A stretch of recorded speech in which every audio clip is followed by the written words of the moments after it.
an'izao fandaharana olo-pirenena izao indray mintsy matokony seni fa mitombo hatrany ny fahalalantsika olo-pirenena mikasika ny zotra-pifidianana eto Madagasikara. Amin'ity an'ity ary dia andeha hampafantarana antsika indray ny famaritana ny tety androm-pifidianana. Manasanao hiaraka aminay hatramin'ny farany. Ny fisian'ny didy aman-dalàna isan-karazany no fototra hijoroan'ny firenena iray.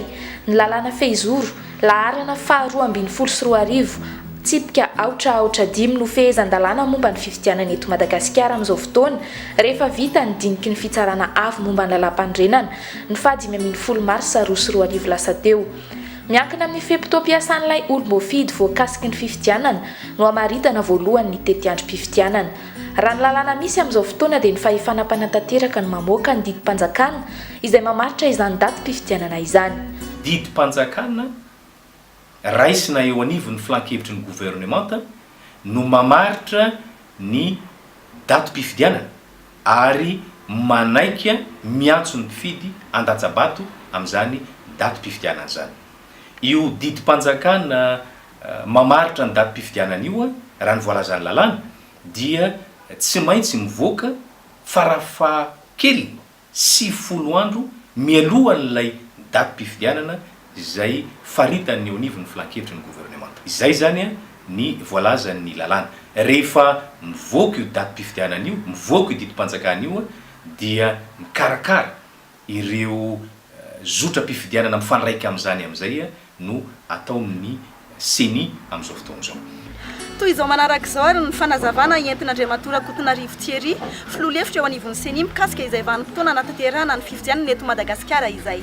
Voalazan'ny lalàna eto Madagasikara fa raha ny tokony ho izy dia tsy tokony ho atao ao anatin'ny vanim-potoana ny fahavaratra eto amintsika ny fifidianana. Zany hoe tsy tokony ho atao eo anelanelan'ny voalohan'ny volana oktobra ka hatramin'ny faha-telopolo ny volana aprily ny fifidianana eto Madagasikara. Zay ny voalazan'ny lalam-pifidianana zay lalàna fehizoro momba ny fifidianana eto Madagasikara. 1 andro farafahaelany ary 3 andro farafahakaikiny mialohan'ny fahataperan'ny fiasan'ny fehim-potoam-piasan'ny filoham-pirenena raha ny filoham-pirenena no raisitsika no tsy maintsy anatontosana ny fifidianana. Zany hoe raha io voalazan'ny lalam-panorenana io dia eo anelanelany faha-20 ny volana novambra sy ny faha-20 ny volana desambra no tokony ho tanterahana ny fifidianana filoham-pirenena amin'izao fifidianana filoham-pirenena ho avy amin'ny taona 20 sy 2024. Zany hoe mifanohitra ihany amin'ilay voalazan'ny lalàna fehizoro zay milaza fa tsy tokony ho atao ao anatin'ny fehim-potoam-pahavaratra ny fifidianana rehetra eto Madagasikara.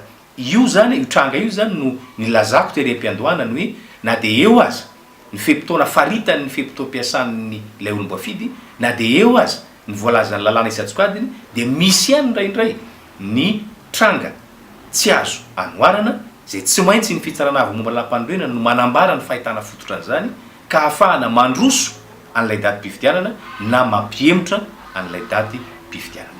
Ny andininy faha 5 sy faha 4 ao anatin'ny fehezan-dalàna amin'ny feno fifidianana dia milaza fa 5 ny sokajin'olona mpifidy dia antsoina 90 andro farafahakeliny mialoha ny vaninandro anaovana ny latsabato. Amin'ny alalan'ny didim-panjakana raisiny eo amin'ny filan-kevitry ny gouvernemanta na amin'ny alalan'ny didim-pitondrana izay ataony manam-pahefana mahefa araka ny fehim-dalàna voalazany ho sokajim-pifidianana tsirairay. Ny andininy faha 4 kosa ny latsabato dia tokony ho tanterahana mandritra ny maintany eo anelanelan'ny 30 aprily sy ny 30 novambra. Afa-tsy noho ny antony tsy azo anoarana ambarany antoko-pitsarana mahefa amin'ny alalan'ny fampafantarana ny raharaha amin'ny voamiram-pirenena maly eo tena misahana ny fifidianana na ireo ratsa-mangaikany eny anivon'ny lafitany arakaraky ny sokajim-pifidianana. Hatrindray mamarana ny fandaharantsika amin'ity andro an'ity aza tonoana ny fotoanantsika isaky ny talata sy alakamisy ao aorian'ny vaovao amin'ny teny malagasy. Veloma tompoko.